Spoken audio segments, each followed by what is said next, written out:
There's a lot of great landing page and funnel software tools out there, but I always like to build mine custom, and this really short video is going to show you why and give you a little peek behind the scenes of how I do things. So this is a landing page that I built for an in-person SEO seminar that we're running. So I'm just going to go down to the bottom here, and when you click on reserve your spot, what it does is it's going to redirect you here to a sign up page. And you can also see here how we kept the URL structure. This is really, really important. And this is another reason why I like to do things custom, because it gives me a lot more control.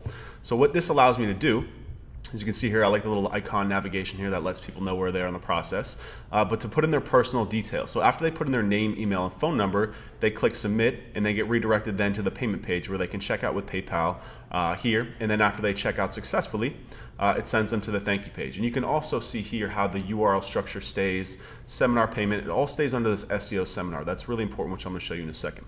However, the reason why I like to send them to a email capture page before the checkout page is because a lot of people will actually come here, put in their information, and then leave here, a surprising amount. So what I like to do is I like to capture their email, which allows me to then put them into an email funnel to make sure that I'm converting those people and nurturing them over time. So you can see here what I've done is I've set up a list and active campaign that after they subscribe to that list, I set up a condition saying if they've been to the thank you page, this page here, if they've been, then send them a welcome email with the welcome information about the seminar, right? Because if they go to the thank you page, I know that they've checked out and they've purchased, so they can get the information that's going to introduce them to the seminar, travel information, etc. If they haven't, I know that they fell out of the funnel, they didn't convert, and I want to send them emails to have them convert. So the first email here gets triggered after 1 day, and it just says, if you're having second thoughts, here's some social proof, here's some case studies. Then I give them 7 days, and I send them a short email that just says, hey, space is limited, there's only 2 spaces left, blah, blah, blah. Then I wait 30 days and send them a final email that says, a spot just opened up, you can come back in. So you can see here how I'm taking those people out of that funnel, converting them when they're at the point of purchase, where they're just about to click that. They just need a little bit more push. We want to make sure that we're capturing that information so we can remarket to them and push them down.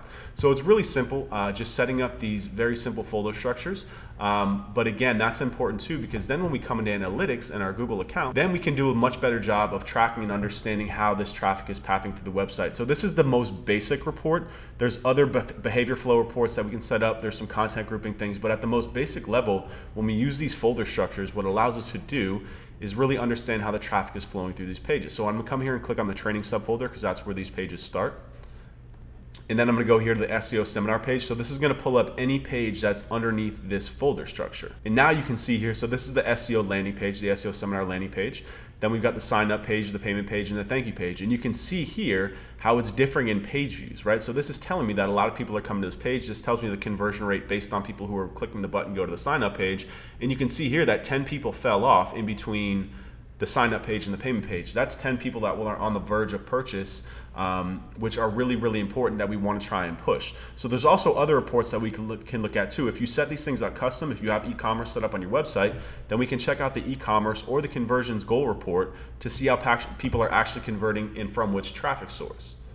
So I'm just on our e-commerce overview report here. And again, this is why I like to do things custom, because it allows me to see my whole website as a whole. We've got a bunch of different products that we sell here, and I want to see how they're all performing at one time without having to look at landing page builders, et cetera, et cetera. Again, while those are great, especially for quick campaigns, this is much better in the long term. It gives you much better control and much better access to your data. So I want to look here at our seminar product. You can see we've had 2 total purchases here. And this allows me to get some very basic checkout information. But if I want to deep dive into this page, I come down to product performance. And again, I'm going to come here and I'm going to click on the seminar page. So then what I'm going to do is I'm going to lay on source so I can see where that traffic is coming from to see who is purchasing. So you can see one came from Facebook, one came from Google. This is definitely coming back from where they saw it on Facebook, because I've only dropped it actually the link once. But you can see how this will allow me to much better track and much better understand how this campaign is performing. It's a little bit more work to set up. We build everything custom, but once you have that done and set up, the data and what you can do with that data once it's live is a lot more powerful. So if you like this video, please hit the subscribe button, and I'll see you in the next one.